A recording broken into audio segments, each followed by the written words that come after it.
જય શ્રી હરિ.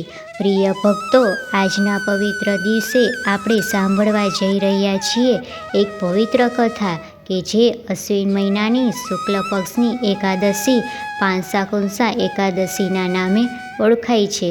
તો ચાલો સાંભળીએ પાંસાકુંસા એકાદશીની મહિમા, કથા અને વિધિ.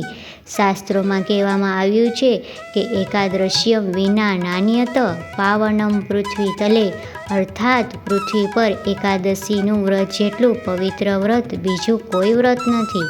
આ વ્રત પાપ મુક્તિ આપે છે. અશ્વિન મહિનાની શુક્લ પક્ષની એકાદશી કે જે પાંસાકુંસા એકાદશી કહેવામાં આવે છે. પાંસા એટલે બંધન અને કુંસા એટલે મુક્તિ. આ વ્રતથી ભક્તના બધા પાપ બંધન તૂટે છે અને તેને વૈકુંઠની પ્રાપ્તિ થાય છે. આ વ્રત કરવાથી હજારો અશ્વમેઘ અને લાખો રાજસૂય યજ્ઞ જેટલું પુણ્ય મળે છે. આ વ્રત કરનાર કદી યમલોકના દર્શન નથી થતા, તેને ભગવાન વિષ્ણુના ધામમાં સ્થાન મળે છે. આ એકાદશી કરનાર પોતાના માતૃકુળના 10, પિતૃકુળના 10 અને પત્નીકુળના 10 પેઢીઓનો ઉદ્ધાર કરે છે. યુધિષ્ઠિરે એક વખત શ્રી કૃષ્ણને પૂછ્યું કે હે ભક્ત જનમના સહાયક શ્રી કૃષ્ણ, કૃપા કરીને મને જણાવો કે આ અશ્વિન મહિનાની શુક્લ પક્ષની એકાદશીનું મહાત્મ્ય શું છે? ત્યારે શ્રી કેશવ બોલ્યા, હે ધર્મપ્રેમી યુધિષ્ઠિર, આ એકાદશીનું નામ છે પાંસાકુંસા એકાદશી.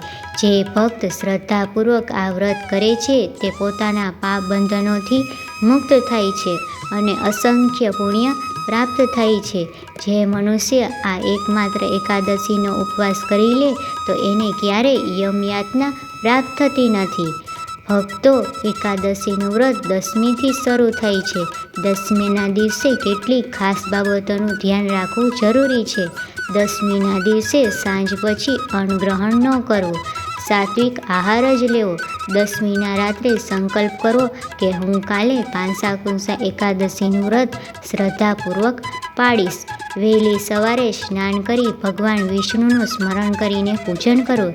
ભગવાન વિષ્ણુને અત્યંત પ્રિય એવા તુલસીદળ 11, 21 અથવા તો શક્તિ અનુસાર ચડાવવા. પીળા ફૂલ, દીવો અને ધૂપ સાથે પૂજા કરવી. શ્રદ્ધાપૂર્વક વિષ્ણુ ભગવાનને નૈવેદ્ય અર્પણ કરવું. દિવસભર ઓમ નમો ભગવતે વાસુદેવાયનો જાપ કરવો. દિવસભર ઉપવાસ રાખવો. ઉપવાસ નિર્જળા અથવા ફલાહાર રીતે કરી શકાય અને રાત્રે જાગરણ કરીને ભજન કીર્તન કરવું.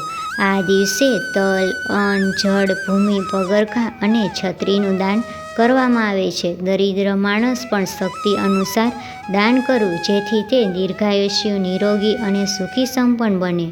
એન કેન પ્રકારે આ દિવસે જરૂર દાન પુણ્ય કરવું, પરંતુ પુણ્યની જાહેરાત કરવાથી પુણ્ય નાશ પામે છે.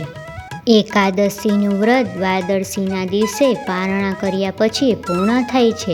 દ્વાદશીના સવારે ભગવાન વિષ્ણુને પ્રણામ કરીને વ્રત પૂર્ણ કરવાનો સંકલ્પ કરવો. બ્રાહ્મણ અથવા જરૂરિયાતમંદને દાન કરવું. ઉપવાસ પૂર્ણ કરવા માટે સાત્વિક અન્ન ગ્રહણ કરવું. દ્વાદશીનો દિવસ શાંતિપૂર્ણ અને ભક્તિમય વિતાવો. આ રીતે વ્રત કરનાર ભક્ત પાપમુક્ત થાય છે અને વૈકુંઠ ધામમાં સ્થાન પામે છે.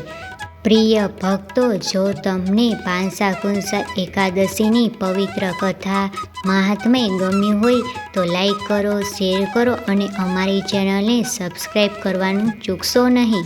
ભગવાન વિષ્ણુની કૃપા હંમેશા વરસાવતા રહે. જય શ્રી હરિ.